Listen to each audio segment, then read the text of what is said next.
Bonjour et bienvenue chez Tatou Senti, le podcast pour se sentir bien. Le parfum, vous aimez? Eh bien, Tatou Senti est le premier podcast parfum pour se sentir bien. Et oui, on y sent tout et on y goûte tout pour se sentir bien. On sent les matières premières, les parfums avec les parfumeurs créateurs et on écoute les bons conseils des gens qui vous font du bien. Or, avez-vous conscience que pour bien sentir, il faut se sentir bien? Je suis Bettina Eckroyd, votre hôte et experte parfum.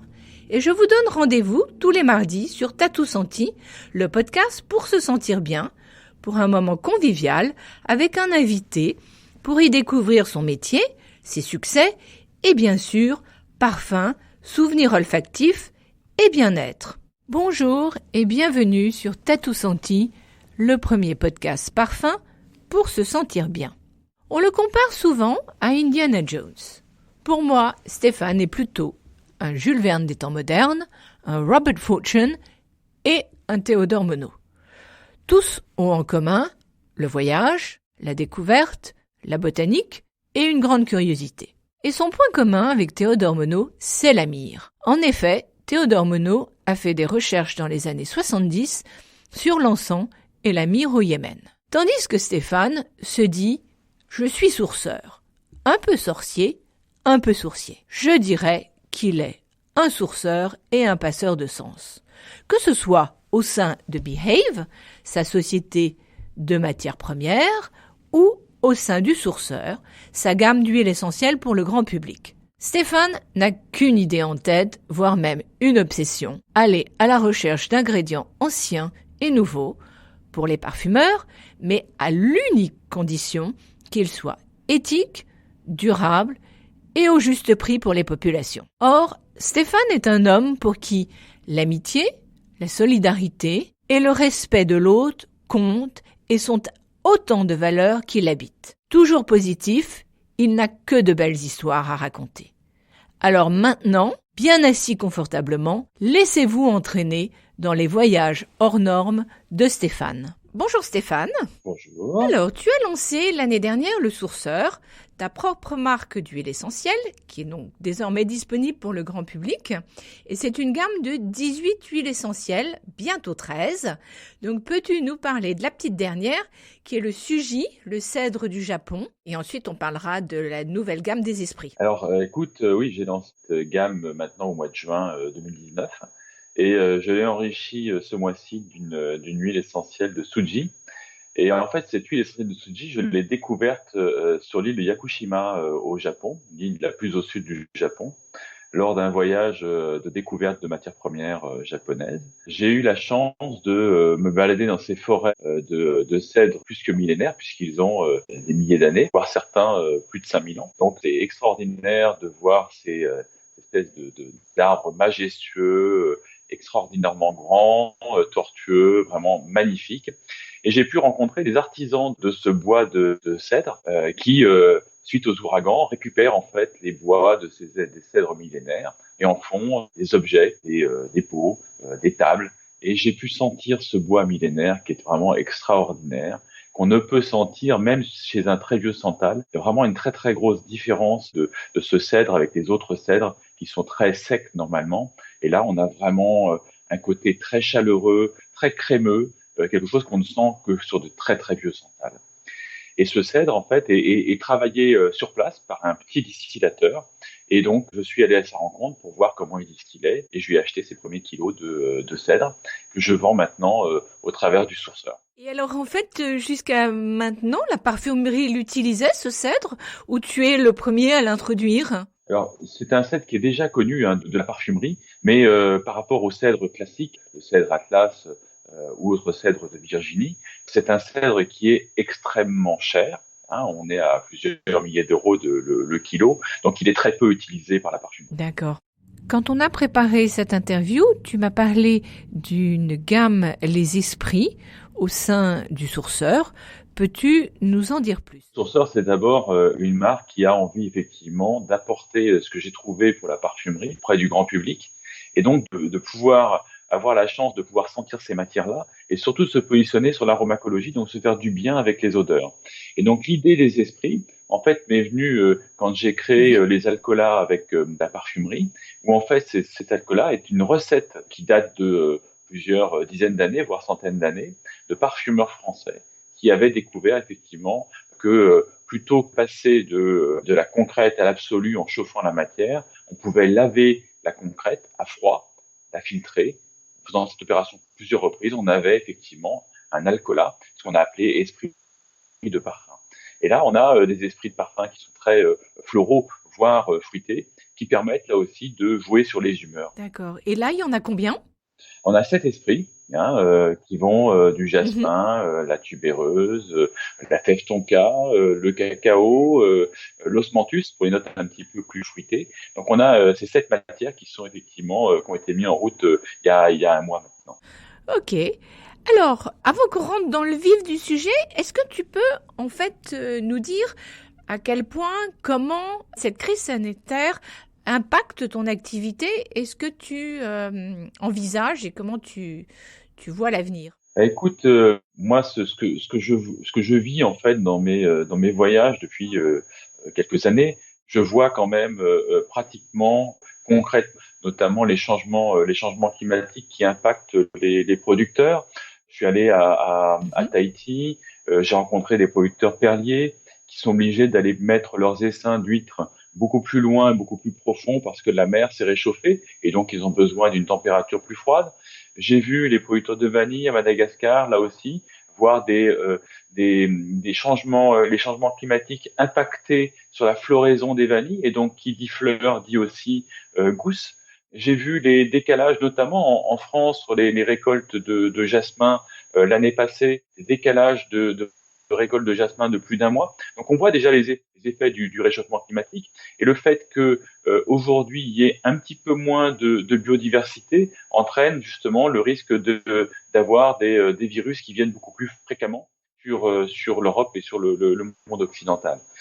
Moi, face à ça, j'ai dû moi rentrer dans ma coquille, rester chez moi, travailler beaucoup plus sur ce que pourrait être le métier de sourceur demain, avec ce que j'avais pu voir dans le passé, notamment le fait d'accompagner les producteurs, de ne pas aller sur des productions de très très grosse importance, mais plutôt des petites productions, beaucoup plus simples, plus faciles à faire et plus directes. Je suis allé aussi réfléchir sur comment pourrait être mon métier de sourceur, et donc le métier de sourceur demain pour moi, ça sera aussi travailler en local, ce que je ne faisais pas. Il y a aussi beaucoup de matières dans ma région, notamment de Guérande, où on peut trouver des matières à parfum assez facilement, les tourbières. Il y a des producteurs français qui travaillent très très bien certaines fleurs, mais dans leur région, il y a d'autres choses à produire et à trouver. Et donc, moi, ce qui m'intéresse, c'est effectivement d'aller aussi au plus proche des vents, des agriculteurs locaux, et d'échanger avec eux, et pourquoi pas trouver pour la parfumerie de demain des matières qui ont disparu ou de nouvelles matières qui seraient intéressantes pour elles. C'est en quelque sorte un retour aux sources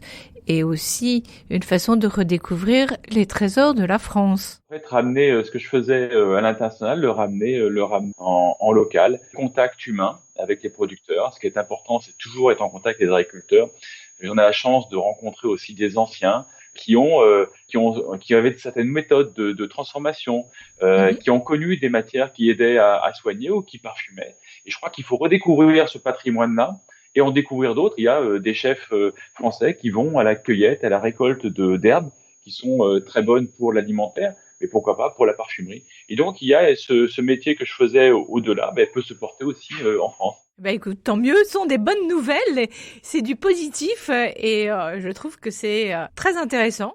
Alors maintenant, je vous invite à me suivre dans ce voyage botanique, olfactif et sensoriel avec Stéphane Picard pour donc apprendre à mieux le connaître. Donc place à la note découverte. Peux-tu nous raconter quels sont tes souvenirs olfactifs les plus forts, te reviennent? Alors, ces premiers souvenirs olfactifs, pour moi, elles sont finalement assez récents. C'est quand même mon adolescence avec la rencontre avec Jean-François Laporte, qui m'a permis de rentrer dans le domaine du parfum. Et cette première rencontre avec Jean-François Laporte dans la vallée de Chevreuse, faisant découvrir Mhm. ses eaux de toilette et faisant découvrir son métier. Puis ensuite, dans son petit boudoir rue de Grenelle, m'ouvrant les portes, effectivement, l'accès en tous les cas pour mon bois de santal aux différentes entreprises utilisant cette matière-là. Donc ça a été le bois santal, bien évidemment. Et ensuite, les premières rencontres ont été avec les aborigènes australiens, puis les tribus Imba avec la myrrhe de Namibie,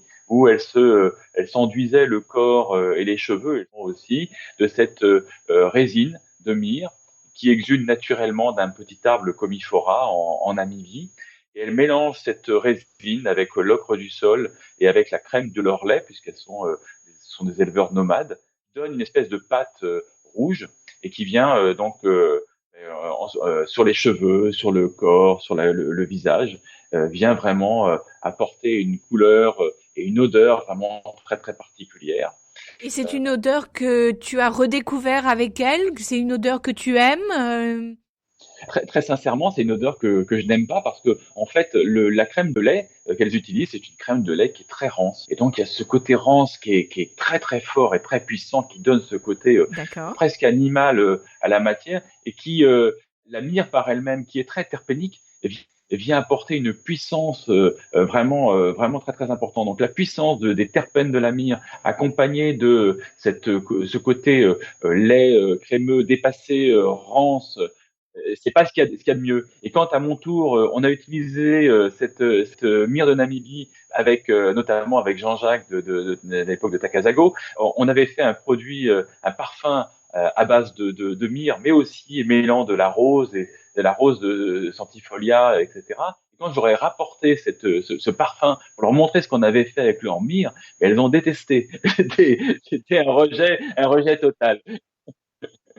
Voilà. Et surtout l'émotion que j'ai eue après à repartir en Namibie, à rencontrer d'autres producteurs, et notamment j'ai eu la chance de voir un oréotrag. Et l'oréotrag est un petit bouquetin qui vit de façon sauvage dans les petites montagnes de Namibie. Cet oréotrag dépose sur l'arbre toujours le même son musc avec ses yeux, ses larmes d'oréotrag sont déposées sur cet arbre. Et c'est une telle émotion de sentir ce musc qu'on pourra jamais utiliser en parfumerie. Mm-hmm. C'est tellement beau, c'est tellement joli que voilà, ça fait partie des grandes émotions.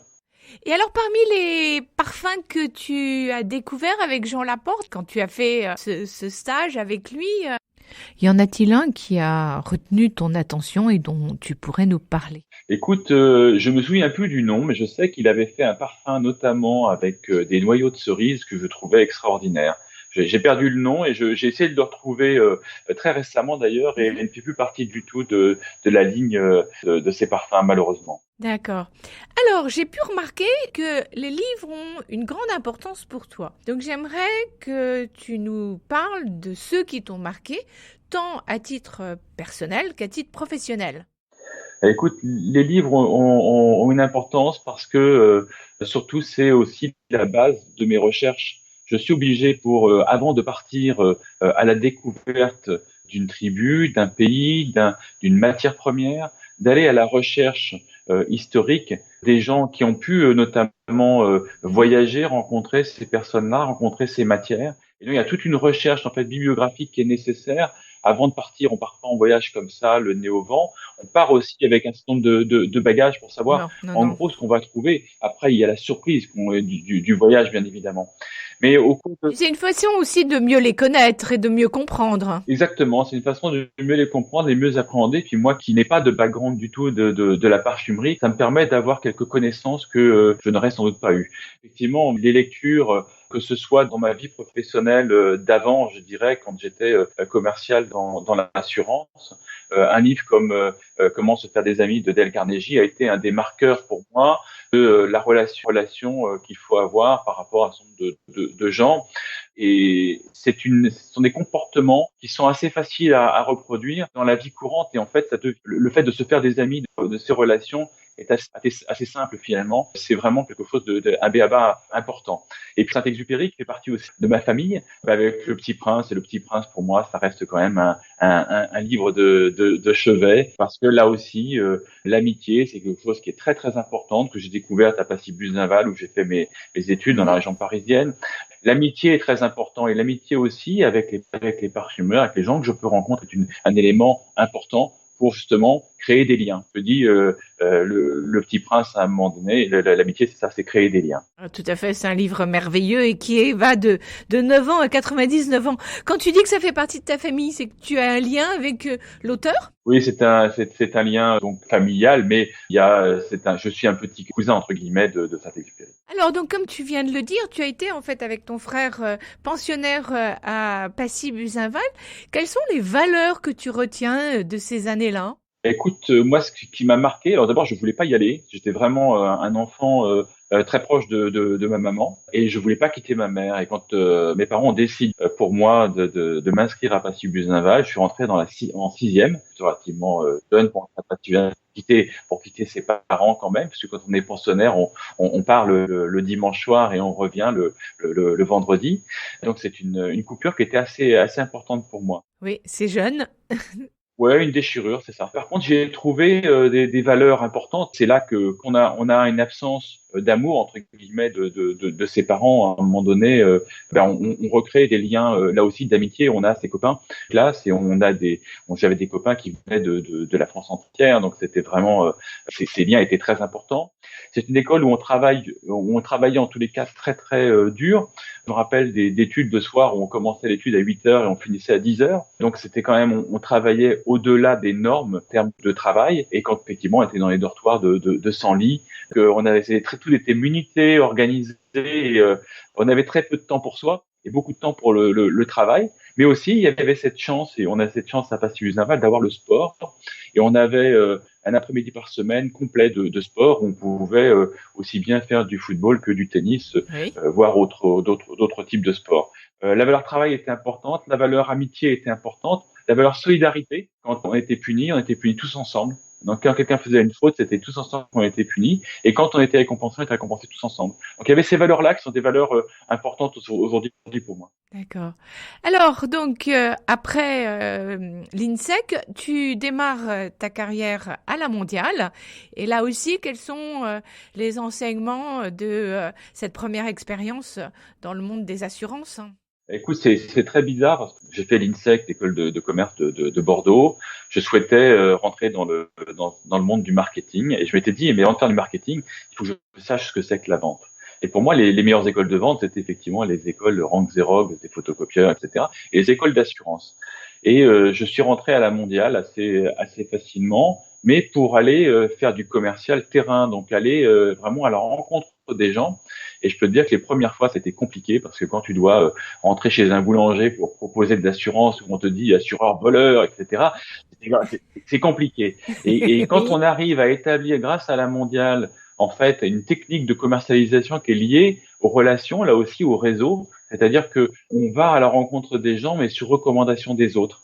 Donc, quelqu'un qui a été satisfait de votre travail permet effectivement, ouvre ses portes de ces relations amicales, familiales, industrielles, voilà. Et on va les rencontrer de leur part. Et là, on est mieux accueillis. Et là, on fait un travail de fond, d'audit, avant de proposer une solution. Et je trouvais que ça, c'était vraiment un relationnel qui était super intéressant. J'ai pu, grâce à Oui. ça, former des collaborateurs et puis après être responsable de formation à la Mondiale dans tout l'Ouest de la France. Après, il y a un tournant important qui s'opère lors de ta rencontre avec Alain Sauvager, qui est le dirigeant de France Autruche, et qui d'ailleurs, c'est assez amusant, coïncidence ou hasard, il était alors client de la Mondiale.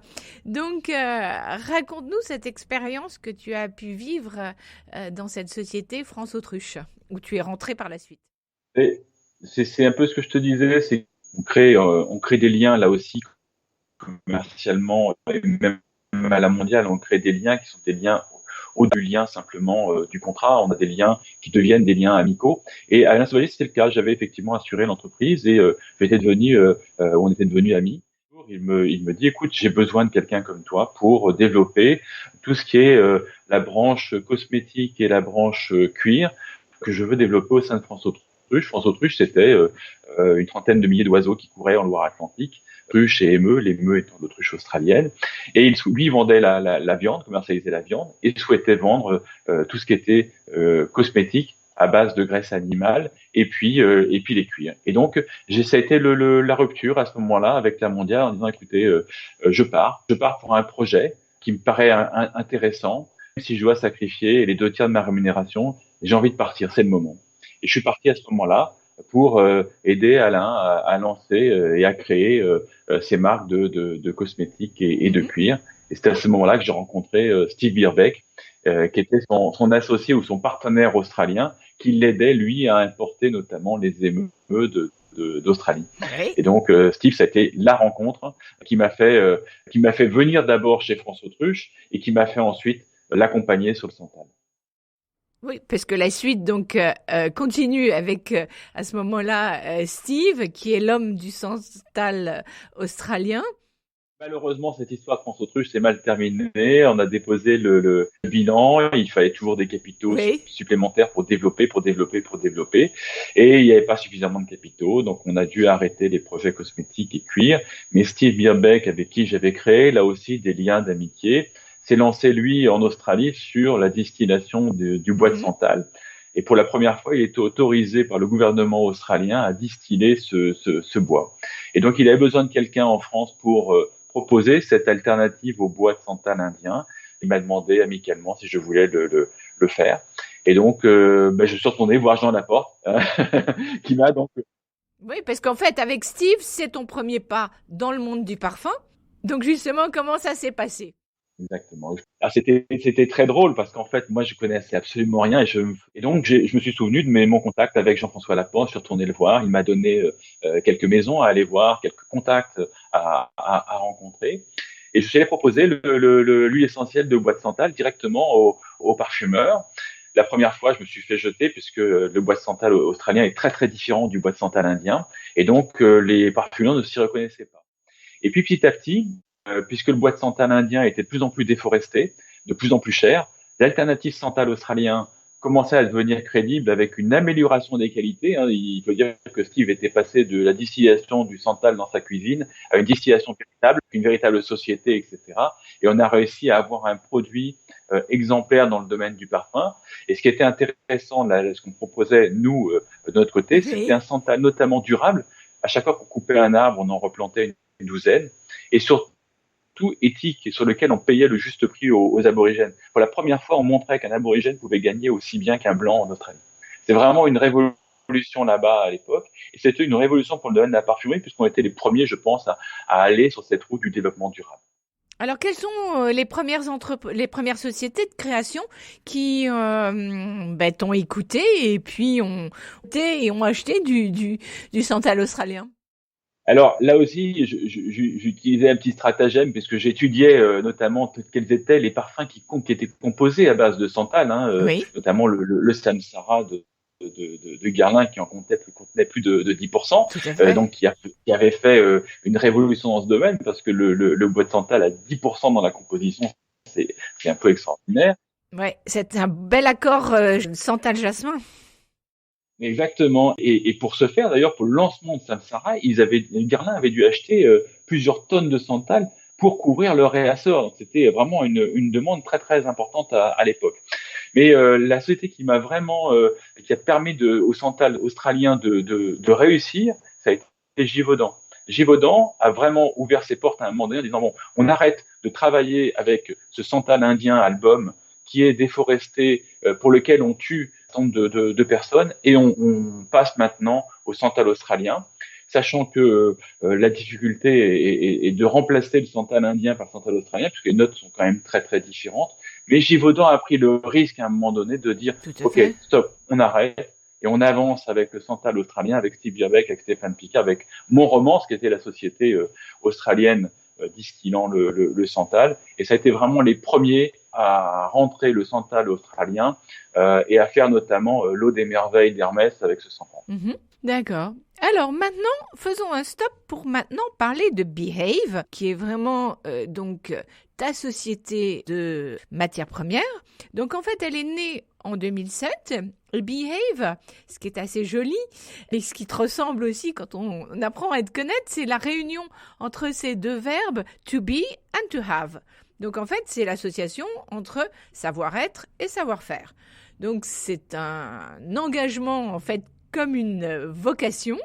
Et donc, Behave parle d'attitude et de comportement. Donc, quelles sont les valeurs de Behave ? Et comme tu le dis, IBF, c'est en fait, c'est pas simplement une vocation, c'est la vie qui est comme ça. C'est un équilibre que l'on a entre être et avoir. Et le Mhm. fait d'avoir un comportement que l'on avait, nous, au travers du Santal, en ayant cette envie de vouloir continuer à fournir du bois de santal, notamment pour les aborigènes australiens, qui puissent, si on coupe du santal, qui puissent pour les générations à venir en avoir suffisamment pour les autres. Et ça, c'est vraiment dans notre code génétique avec Steve. Le fait de payer justement le bois de santal aux aborigènes, de payer justement la distillation aux aborigènes, permettait là aussi non pas simplement de faire un geste éthique de notre côté, mais aussi d'être sûr et de garantir aux parfumeurs et aux marques pour l'avenir d'avoir quelque chose qui serait durable. Parce que si on ne paye pas bien à un moment donné la matière première, on ne pourra pas effectivement espérer que les producteurs continuent à la cultiver, l'entretenir et la développent. Donc du coup, c'est naturellement que je me suis dirigé vers ça. Et quand j'avais vu ce qu'on avait fait avec le Santal, je m'étais dit avec d'ailleurs certains parfumeurs comme Antoine Maisondieu m'a dit mais t'as pas autre chose à nous présenter que le Santal. C'était l'occasion pour moi de me dire mais oui mais c'est vrai pourquoi on ferait pas le même développement avec d'autres matières. Pourquoi je n'irais pas à la recherche de matières premières pour ces parfumeurs avec qui j'ai créé un lien et des liens plutôt commerciaux, mais aussi des liens d'amitié. Pourquoi j'irais pas chercher de la même façon des matières respectueuses de l'environnement et pour lesquelles Mhm. on aurait un prix juste. Et donc le fait d'aller à la source me permettait d'avoir un contact direct avec le producteur et de ne pas avoir d'intermédiaire et de proposer directement la matière. Et donc c'est comme ça que j'ai créé Bièvre en avril 2007. Alors, donc, une fois le santal, après, quelles sont les autres matières premières dont tu t'es occupé progressivement? Comment est-ce que la suite s'est passée? La première chance qui m'a été donnée, c'est grâce à David Dirkop des Nations Unies qui m'a dit à l'époque, écoute, moi j'ai un contact en Namibie, il faut absolument que tu rencontres Karen Knott d'une ONG qui s'appelle IRDNC. Elle a une matière récoltée par les tribus Imba, elle ne sait pas quoi en faire, va à sa rencontre. Et je suis allé pour la première fois en Namibie en octobre 2007, après l'avoir rencontré en mai, je crois, sur un salon cosmétique. Je me suis engagé dès l'arrivée Mhm. sur l'achat de cette matière pour pouvoir la proposer. La filière était tellement belle, ces gens avaient tellement besoin qu'on puisse apporter à un moment donné de la saison un supplément de rémunération, parce qu'il faut savoir que ces tribus Imba, comme je le disais préalablement, sont des éleveurs nomades qui vivent de la vente de leur lait et de leur viande de chèvres et de vaches. Et quand viennent la période estivale, à partir du mois d'octobre, où il n'y a plus d'eau, ils redescendent dans les vallées, mais comme il n'y a pas d'eau, ben, il n'y a pas d'herbe, il n'y a pas d'herbe, difficile de nourrir les animaux. Le lait n'est pas crémeux, n'est pas qualitatif, et donc ils sont obligés et contraints de vendre leur cheptel plutôt que de malheureusement pouvoir continuer leur élevage.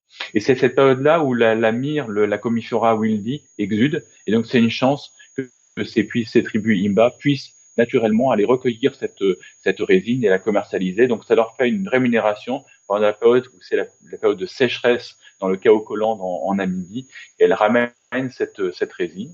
Et cette résine, je me suis engagé tout de suite sur plusieurs tonnes sur l'achat de cette résine. Et j'ai trouvé un partenaire en France, l'entreprise Mann, avec Michel Mann, qui s'est complètement engagé pour m'aider sur la commercialisation, mais aussi la transformation et le référencement de cette matière. Et donc, on a créé Oui. cette filière de myrrhe namibienne avec Michel Mann dès 2008. Et ensuite sont venues d'autres matières, Piri-Piri, qui est un Stiperus articulatus avec les Indiens Shipibo du Pérou, des producteurs à Madagascar, des producteurs en Indonésie. Donc j'ai pu, moi, petit à petit D'accord. développer différentes matières avec ces populations locales.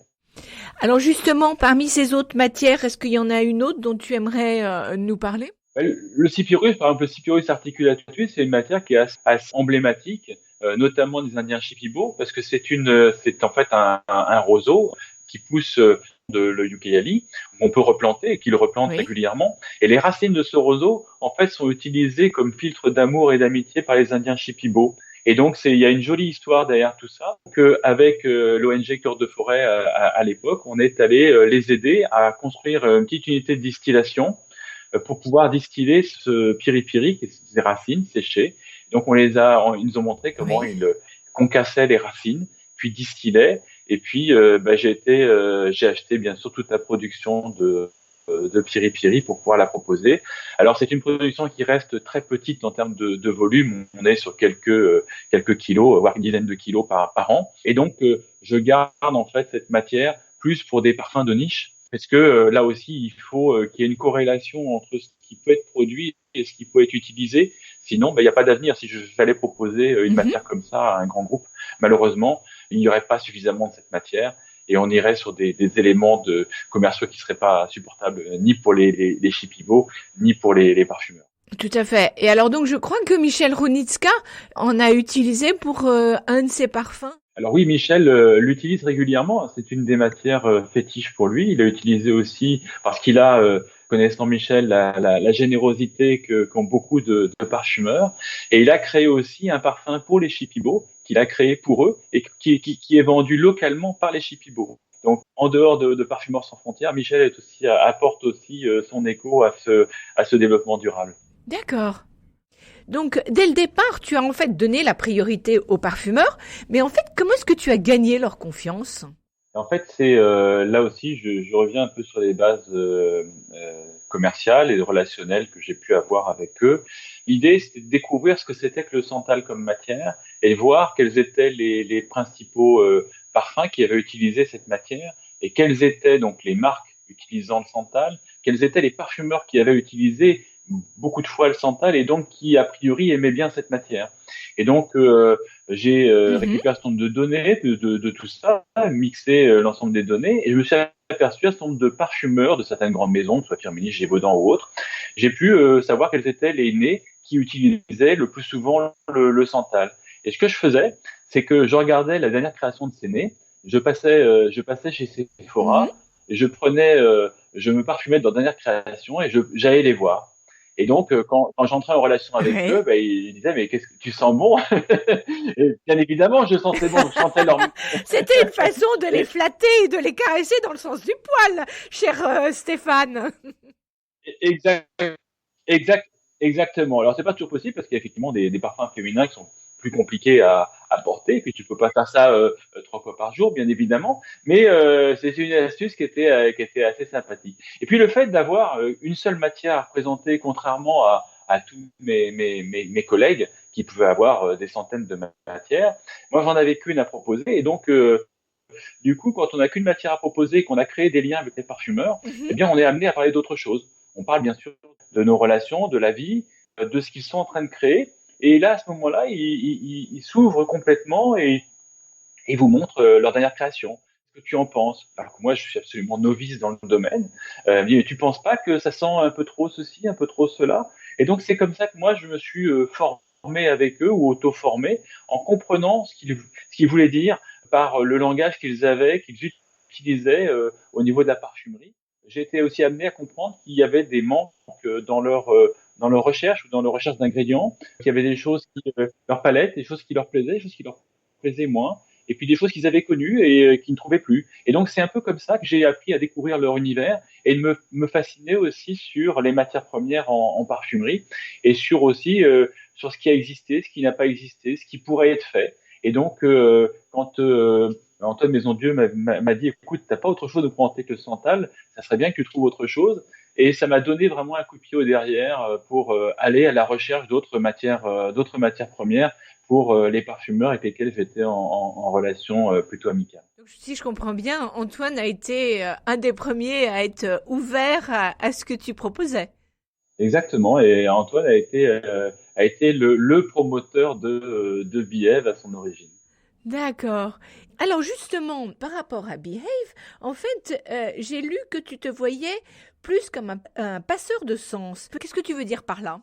Je travaille sur des extrêmes. Je travaille sur l'extrême brutalité d'une matière première qui est exposée au soleil, aux conditions climatiques qui peuvent être rudes, à des sécheresses, à des inondations, avec quelque chose de brutal dans la récolte de matière, puisqu'on est sur des arrachages de plants, on est sur couper des fleurs, on est sur gratter des résines. Et de l'autre côté, on est sur quelque chose qui est beaucoup plus doux, sur l'éther, entre guillemets, des évanescences, des parfums. On est sur quelque chose de plus, plus volatile, beaucoup plus léger, mais léger aussi parce que il y a un petit peu moins de sens dans ce qui est produit au bout du compte que ce qui vient à l'origine. Et à l'origine, il y a ce sens qu'ont le bon sens paysan du producteur, du récoltant, de quelque chose qui a été passé suivant un certain nombre de générations. Il y a un sens aussi où la matière première n'est pas forcément utilisée pour le parfum, mais utilisée pour des soins ou pour des invocations aux esprits ou aux dieux. Donc il y a un sens qui est très très différent et très profond. Et de l'autre côté, en parfumerie, on est simplement sur le sens olfactif pour plaire, pour séduire. Donc il y a ce double sens qui est très très différent. Et moi, je vois Bièvre et je vois mon métier comme un passeur de sens, et où là aussi, je dois aller promouvoir et raconter ces histoires qui sont établies depuis des millénaires sans doute par les générations de producteurs et de récoltants des différents pays auprès des parfumeurs et leur donner une petite partie de cette histoire pour que ça puisse être beaucoup plus consistant dans ce qu'ils vont créer au niveau du jus. Et pour moi, le parfum deviendra à ce moment-là non plus sentir bon, mais se sentir bien. Comme il est à l'origine, puisqu'il est effectivement lié à ça. C'est cette racine-là. Et Bièvre doit redonner, et c'est aussi dans cet esprit que je vois Bièvre comme un passeur de sens. Il faut pas oublier et en tout cas, il faut faire savoir ce que les générations de producteurs ont appris avec ces matières premières, comment elles sont utilisées, pourquoi, et donner aussi quelques idées aux parfumeurs, notamment utiliser les matières plus dans un esprit pour se sentir bien. Tout à fait, oui. On s'est coupé de ses racines, en fait. On sait bien que toutes ces matières, notamment les citrus, etc., sont plutôt des matières qui, au dynamisme notamment, à la joie. Le santal a été prouvé il y a quelques années par le docteur Bourbauer en Autriche, comme quoi il amenait à la concentration, il amenait au repos, au calme, au déstress, quelque chose de moins stressant, puisqu'il prouvait que grâce au santal, l'application du santal sur la peau, on réduisait en fait les battements du cœur en phase systolique, et donc on amenait à ce calme qu'on a prouvé sur le plan scientifique était déjà utilisé par les moines bouddhistes ou les aborigènes il y a plusieurs millénaires. Et donc, il est bon d'avoir ces sens que l'on a grâce à ces générations qui ont vécu ces matières-là qui étaient importantes pour elles et de transférer ça aux parfumeurs, aux marques, me paraît important aujourd'hui. Oui, et c'est fou parce que quand on t'écoute, on voit que tous ces gens-là, dans tous ces pays, ne se sont pas coupés de leurs racines et du sens premier et du parfum, et puis avaient tout simplement ou ont tout simplement aussi un respect de la nature qui les entoure, que nous on a un peu oublié. Donc c'est vrai que on voit d'ailleurs, on sent en ce moment qu'il y a une nécessité de revenir à une autre dimension du parfum, et ça fait du bien, et c'est très encourageant quand on voit tout ça. La nature, en fait, le monde est un parfum. Personne ne pourra empêcher les arbres de respirer, d'envoyer leur pollen.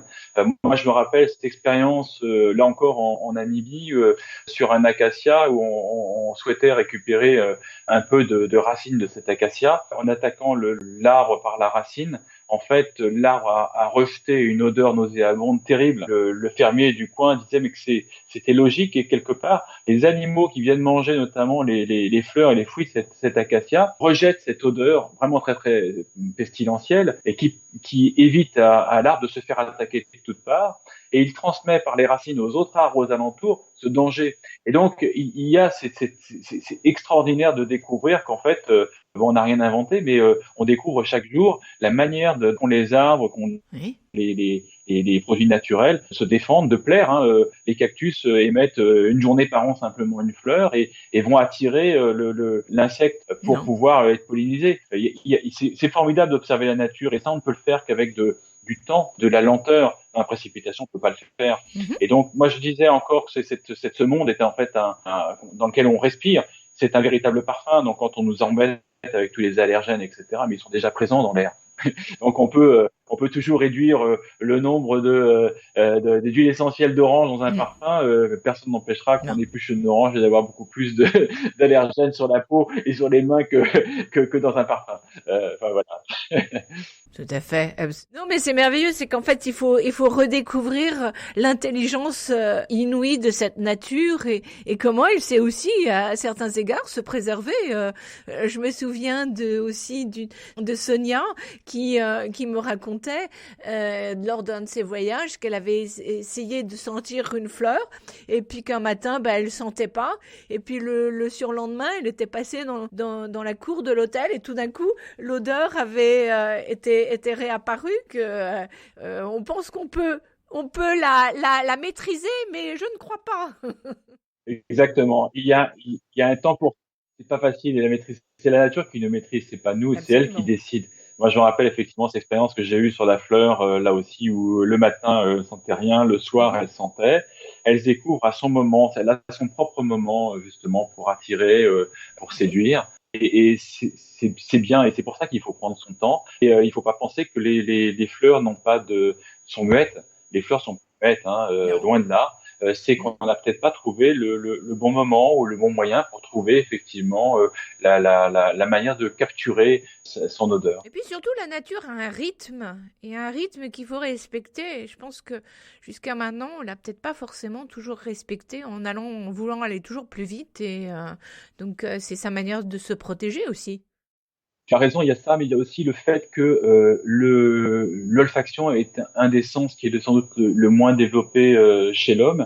Il n'y a pas d'éducation, il n'y a pas d'éducation à l'olfaction. Or, quand on voit que les chiens aujourd'hui sont utilisés pour détecter les cancers qui commencent chez les hommes, seraient utilisés dans le Covid aujourd'hui, donc pour effectivement repérer les gens qui seraient atteints d'un Covid, parce que ces chiens ont 1000 fois ou 10 000 fois plus développer leur sens olfactif que nous. Et là aussi, je pense que ce qui est très important dans les années à venir, ça serait de développer à l'école, dès le jeune âge, l'olfaction, en même temps que les arômes alimentaires pour savoir exactement ce qu'on mange. Et quand on mange, on sait très bien que l'olfaction est le premier sens qui est développé.